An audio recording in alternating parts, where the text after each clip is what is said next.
In the course of the day, obviously, discussion has ensued not just on the strength of the alliance between Australia and the United States, but also some of the key challenges we face: Afghanistan, Pakistan, Iran, and North Korea itself.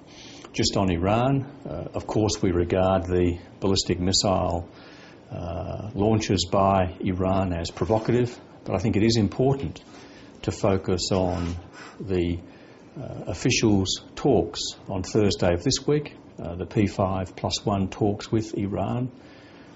We've been wanting these talks to occur for some time, and so we do see this as a prospect for engaging Iran in a serious dialogue about its nuclear program. Of course, this comes on top of the disclosure by Iran of its Qom facility, but we very much hope that we're seeing the start of a dialogue which will see Iran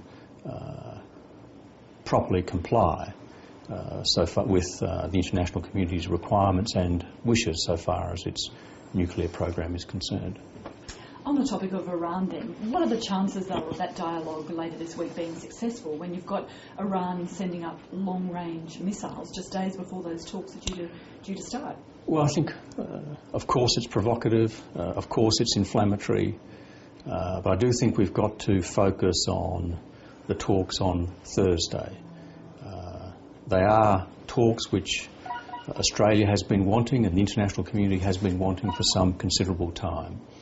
The P5+1 is the vehicle that the international community has been utilising to try and bring Iran to account so far as its nuclear program is concerned. So we've seen on the bilateral front the United States offer overtures of dialogue, but the vehicle that the international community has been wanting to see brought into play for talks with Iran on its nuclear program is the P5+1. So we hope that the discussions are the start of productive dialogue with Iran. Obviously I had discussions with Secretary of Defence Gates about Afghanistan, as I did with the National Security Advisor, a number of points. Australia, 3 to 4 months ago, substantially increased its troop contribution from about 1,100 to 1,550. And that, as we indicated at the time, is very much aimed at enhancing our capacity to train the Afghan army in Oruzgan province. So our effort is geared to training. That's a very important part of it. So obviously we had a discussion about training. We also had a discussion about the strategic review which the President is effecting, and it's been made clear to me privately as it's been made clear publicly, not just by Secretary Gates but also by National Security Advisor Jones, that the administration is now embarking upon a review of their strategic approach in Afghanistan, and they're proposing to deal with that in advance of considering any resource questions. So I certainly wasn't asked for any additional contribution of resources, and as I've indicated in the past, I'm not expecting one or anticipating one. What was of course made clear to us privately is that the United States wants to have a contribution from us in terms of our view about the strategy, our assessments, just as they've made it clear they want that contribution from NATO colleagues and from other ISAF countries. And we will of course do that. We received the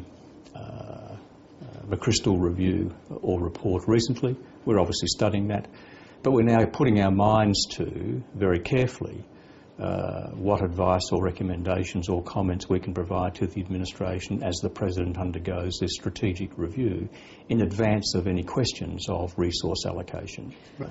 We've received no request for an additional troop or combat contribution, and I certainly didn't receive one today, and I'm not anticipating one or expecting one.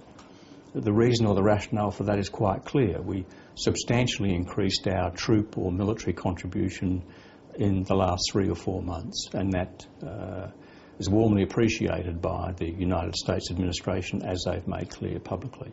I have said that I am open to us considering a further civilian capacity building contribution.